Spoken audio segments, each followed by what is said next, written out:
es né le 12 mars 1985 en Belgique. Ton Oui. père est rwandais, ta mère est belge. Tu as grandi avec ces deux cultures sans vraiment connaître ton père qui est parti refaire sa vie au Rwanda et qui est décédé quand tu avais 12 ans. Est-ce que ça fait partie des choses qui ont influencé ta façon triste ou pessimiste de voir la vie? C'est pas sa mort qui a influencé ma façon de voir, mais c'est plutôt son absence.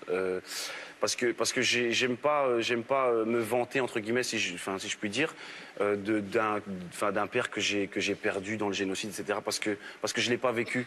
Des gens comme Corneille sont des gens qui ont réellement vécu le génocide et eux ont le droit d'en parler parce que c'est une vraie thérapie. Moi, pour être honnête, je l'ai plus vécu par appropriation que par ma tante en fait, qui est beaucoup plus proche de moi que mon père.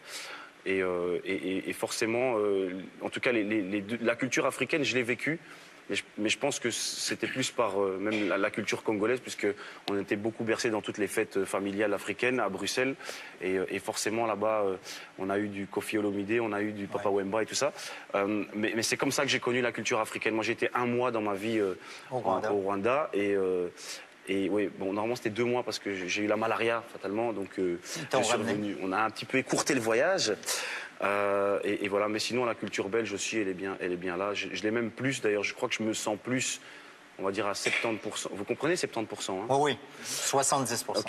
Ok. Donc à 70% belge et 30% rwandais, africain. Mais pour quelqu'un qui est d'origine rwandaise, même si vous n'avez pas connu votre papa, est-ce qu'il y a eu un impact, par exemple, de ce qui s'est passé au Rwanda dans votre existence ou... Moi directement, non. Et en plus, je trouverais ça super déplacé. Que j'ai plus de contact avec ma tante, donc la sœur de mon père, plus que avec mon père. Donc, lui est mort pendant le génocide, mais ça m'a pas affecté plus que ça.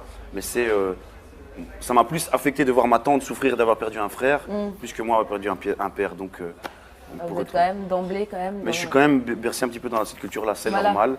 Donc oui, j'ai vu des gens partir, voilà, mais je l'ai via. Donc voilà, mais c'est pas. Et bien sûr, je me suis senti concerné un minimum. Donc voilà, j'ai fait mon travail de fin d'études là-dessus. Je me suis quand même renseigné.